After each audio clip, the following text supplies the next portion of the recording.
Bom, meus amigos, a mudança realmente é uma coisa assim muito complicada, né? Muito complicada.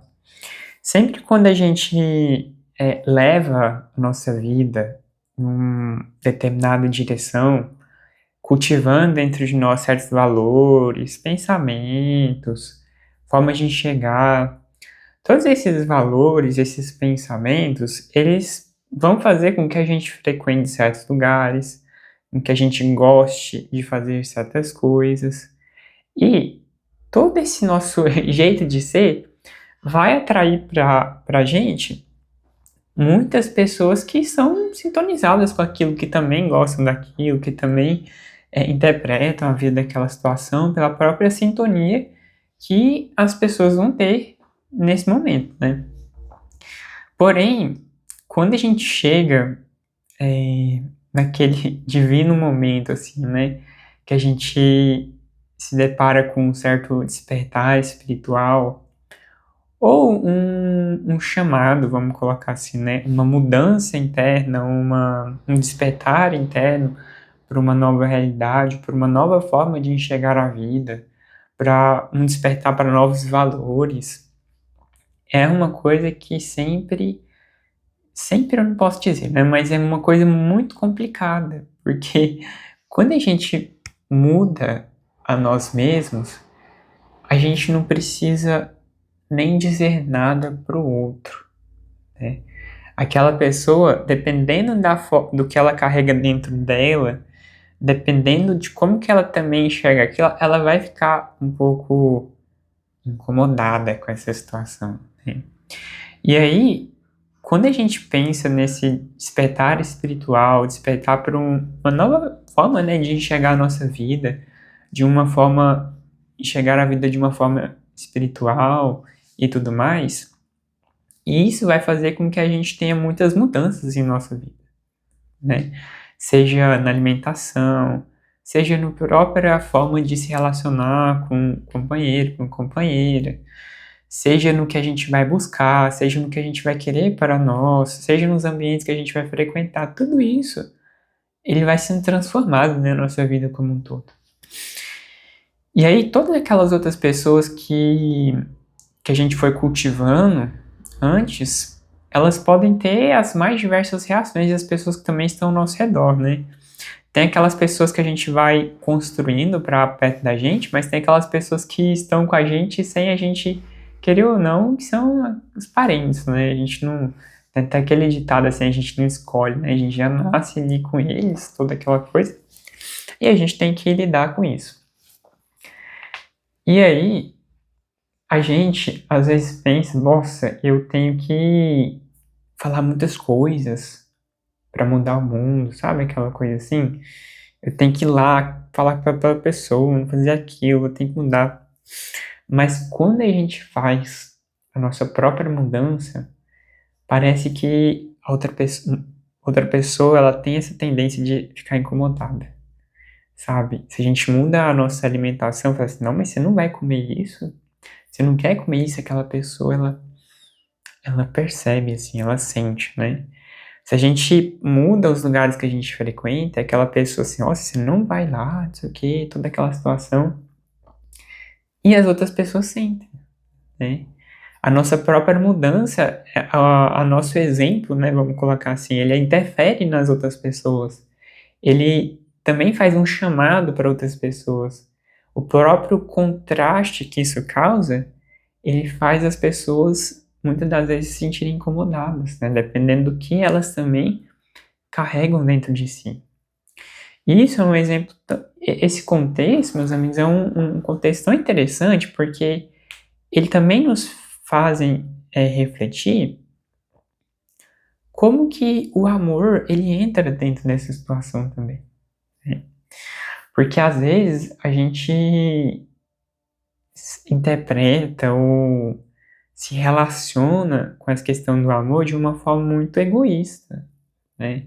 Querendo impor algo para alguém, querendo ditar caminhos para alguém seguir. E no verdadeiro amor nesse sentido, a gente liberta o outro, ele escolher o que ele quiser escolher seguir para a vida dele. O outro tá livre para seguir o caminho que fizer sentido para ele. Então, toda essa liberdade de ser é uma liberdade muito bonita. Eu lembro muito da história do Yogananda, que é uma história que me marcou demais, assim, né? Em determinada história lá, o Yogananda, ele foge do mestre dele, né? Ele não... Acontece um monte de coisa ali e tal, e ele foge. Aí ele encontra um outro mestre, esse outro mestre fala assim, não, você tem que voltar pro seu guru, e não sei o que, toda aquela coisa. Aí ele volta. Aí ele, quando ele volta pro mestre dele, e o mestre dele não ficou bravo, né? O mestre dele não, sabe, não ficou zangado, toda aquela coisa. E ele não entende. Aí ele chega pro mestre dele e fala assim, mestre, mas o senhor não tá bravo? Eu fugi, né, toda aquela coisa, o senhor não tinha que estar bravo. Aí ele, a cólera, a raiva, ele responde pro Yogananda, né, a cólera, a raiva, ela surge de desejos não satisfeitos, né. Eu não tenho desejo nenhum por vocês. A única coisa que eu desejo é que vocês sejam felizes, né? Portanto, a sua ação não pode estar contrária aos meus desejos. Eu troquei um pouco, mas é basicamente isso. Eu não vou lembrar certinho agora, né? A ação de uma pessoa não pode estar contrária aos nossos desejos. Portanto, a única coisa que eu desejo é a sua própria felicidade. E isso é tão bonito porque quando a gente faz a nossa mudança interna, a gente sente isso na nossa própria pele, seja dos dois lados. Seja daquelas pessoas que não, vai, continua. E daquelas outras pessoas, não, você não vai fazer isso, cara. Você não vai querer tomar uma calibrada agora, velho. E aí fica naquela coisa assim de julgamentos, né? E a gente tem que lidar. E vice-versa também, né? Eu tô colocando aqui de um lado, mas quando a gente faz a nossa mudança, a gente tem essa tendência de querer impor isso pro outro, como se outra pessoa seguisse isso, talvez fosse melhor para ela. Tipo assim, nossa, ela tem que seguir isso, toda aquela coisa e tal. E às vezes isso causa muito atrito também, causa muito sofrimento de ambas as partes. Da gente ver o outro seguindo um caminho das trevas e a gente, cara, por que tu tá seguindo essa direção, velho? Você tem que mudar. E outra pessoa, às vezes, não tá nem aí, né? E isso faz a gente refletir muitas coisas, assim, né? Que cada pessoa tem o seu momento, cada pessoa tem sua história. Até mesmo no Yoga Sutra de Patanjali, ele começa assim, Hatha Yoga Nushasana. Agora, então, os ensinamentos de yoga. Para mostrar que esse caminho, está para todo mundo, mas ele não é para todo mundo, porque nem todo mundo está no momento para ele. Porque ele então fala assim, agora então, depois que você passou por tudo isso, agora que você está escutando de verdade, vendo de verdade, então agora você está pronto. Mas nem toda, tem aquela história, né? Tem olhos de ver, ouvido de escutar, nem todo mundo tem olhos de ver e ouvido de escutar, né? E aí, eu lembro muito também, meus amigos, tem uma passagem do Evangelho segundo o Espiritismo. É um dos primeiros capítulos lá, né? O Meu Reino Não é deste mundo. E o último tópico desse capítulo é o relato de uma rainha francesa, né? E aí ela fala que quando ela estava encarnada, ela viveu no maior desequilíbrio, no egoísmo, no orgulho, se achando superior a todo mundo e tal. E aí quando ela morreu, ela percebeu toda uma outra realidade assim e viu que muitas daquelas pessoas que desprezavam ela tinha muito mais elevação interna do que ela. E aquilo ali trouxe uma outra realidade para ela. Mas aí ela fala o seguinte: quem melhor do que eu para entender esse ensinamento de Jesus, que o meu reino não é deste mundo? E aí quando ela fala que quem melhor do que eu para entender esse ensinamento, a gente pensa, nossa, a pessoa que seguiu no caminho das trevas, que a gente considera assim o caminho das trevas nesse sentido, foi a que mais aprendeu dos ensinamentos dos divinos mestres. E aí isso faz a gente refletir uma outra coisa. Será que existe alguém que realmente está perdido na vida nesse sentido assim maior, nesse sentido maior. Porque mesmo aquela pessoa que toma escolhas muito ruins, que siga um caminho que a gente considera caminho das trevas, ainda assim essa pessoa vai ter um ensinamento da mesma forma que a outra pessoa que segue o caminho da luz. Só que de formas diferentes, mas o aprendizado ele vai ser o mesmo.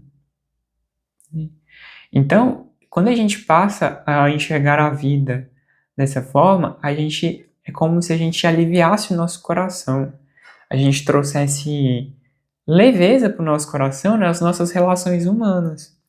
E aí, toda vez que a gente passa por um despertar de uma nova visão, de uma nova forma de enxergar a vida, de uma nova transformação, a gente enriquece o nosso interior e transborda para o externo através do nosso próprio exemplo, sem impor nada. O nosso próprio exemplo na vida, o nosso próprio jeito de estar na vida, ele já vai interferir nas pessoas. A gente não precisa impor. E quando a gente tem essa percepção, essa atitude de não querer impor isso para uma outra pessoa, faz com que a outra pessoa se sinta muito mais aberta também para te enxergar. Para te ver, falar assim, nossa, olha lá, o João é diferente, o João, cara, que o João tem uns negócios massa assim nele, saca? E tal, e a outra pessoa vai vendo e vai se inspirando em você. Mas quando a gente tem essa atitude de impor, é como se o outro também não se sentisse escutado, não se sentisse acolhido na sua forma de enxergar, né?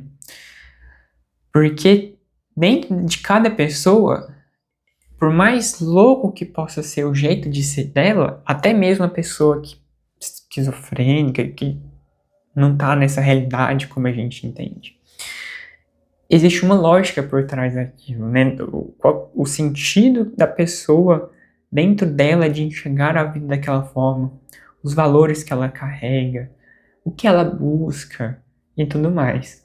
Mas esse próprio caminho dela, como eu falei, por mais louco que possa ser, ainda assim ela vai ter muitos aprendizados, né? Muitos aprendizados.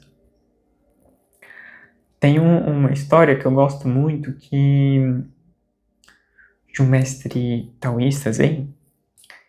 O discípulo chega para ele e fala assim, mestre, o senhor é tão sábio, qual que é o caminho que conduz para a sabedoria? Fala para mim que eu vejo o senhor tem uma sabedoria tão incrível. E aí o mestre falou assim, meu filho, tá vendo aquela montanha lá na puta pariu? Lá longe. Você vai sair daqui, aí você vai contornar a montanha, que é longe pra caramba. Aí você volta pra cá. Quando você voltar pra cá, você vai ter sua resposta. Aí não deu outro, né? O tipo lá, correr, contornar a montanha, tal, montanha longe pra cacete. E aí vai, contorna a montanha. E aí volta pra cá. E aí quando ele chega aqui, cadê o mestre? O mestre tinha sumido. O mestre tinha desaparecido. O mestre não tava aqui. E aí ele ficou naquela, tal, não encontrou o mestre. Aí no outro dia, passou um dia, né? Aí ele achou o mestre. Falou assim, mestre, olha, eu corri lá, tal, mas eu cheguei aqui, não tava o senhor, não sei o que, e a minha resposta? Aí o mestre virou para ele e falou assim, meu filho, você correu para qual lado? Aí ele falou assim, corri para esse lado. Ah, então agora você vai correr pro outro lado. E aí não deu outro. O discípulo foi lá correr pro outro lado, ele correu o sentido contrário que ele tinha corrido.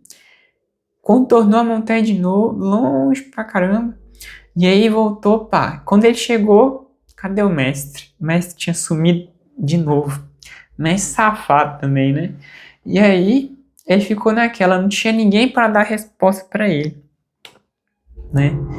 E aí ele foi encontrar o mestre dele só no outro dia. E aí ele ficou assim, pensativo. Aí quando ele encontrou o mestre dele, ele falou assim, mestre, eu corri para os dois lados, mas quando eu cheguei aqui, não tinha ninguém para me dar resposta, toda aquela coisa, o senhor tinha sumido. Aí ele falou assim, meu filho, sua resposta tá aí. A resposta que você procura tá aí. E naquele momento o discípulo não entendeu muito bem aquilo, né? E ele foi entender só tempos depois. Ele havia saído de um lugar, corrido para os dois lados, um sentido contrário ao outro, e voltado do mesmo lugar. E aí não tinha ninguém para dar a resposta para ele. E ele percebeu que a resposta estava na própria jornada, que não importava o sentido que ele tomava, que ainda assim ele ia sair de um lugar e ia voltar para o mesmo lugar, e que toda a compreensão estava na própria jornada, né? E aí isso é uma história zen, né? E aí a gente faz outros questionamentos. Por mais louco que possa ser, né? Quem que aprende mais na vida? Uma puta ou um monge? E a gente vai perceber que ambos vão ter aprendizados diferentes, mas ambos vão aprender. Diferentes no sentido de jeito de estar na vida. Mas as duas pessoas vão ter aprendizado. As duas pessoas vão aprender. Então, por isso que a vida é tão grandiosa assim também, né, meus amigos? E a gente carregar essa percepção no nosso coração, como isso traz leveza pra gente. Como isso também faz a gente aceitar o outro da forma como ele ter melhores relações humanas, né? E perceber que cada pessoa tem o seu momento de enxergar, de transformação, de mudança, e que o que a gente pode oferecer para o outro é a nossa própria transformação através do nosso exemplo. Esse exemplo muito tai chi que a gente está na vida sem ser um ditador. A gente é, né? E quando a gente passa a transbordar aquilo que a gente é. A nossa fragrância, né? O nosso perfume, o nosso aroma. E as pessoas sentem. E vice-versa também. Quando tem aquela pessoa desgraçada lá, a gente vai sentir também, né? E aquela pessoa que exala lixo, né? A gente sente. E aquela pessoa, ela vai, nossa, por que nada dá certo assim, né? Por que os relacionamentos humanos são tão complicados para algumas pessoas? Então, meus amigos, eu deixo essas reflexões para todos vocês. Espero que vocês gostem muito. Se você assistiu até aqui, deixa um gostei, deixa um comentário, deixem sugestões de vídeos que vocês querem assistir. Para mim é sempre muito prazeroso vir aqui conversar com vocês, trazer essas reflexões. Compartilhem para quem vocês estiverem sentindo que estiver precisando dessas palavras. E até a nossa próxima conversa, até o nosso próximo encontro. Beijão pra vocês e até mais.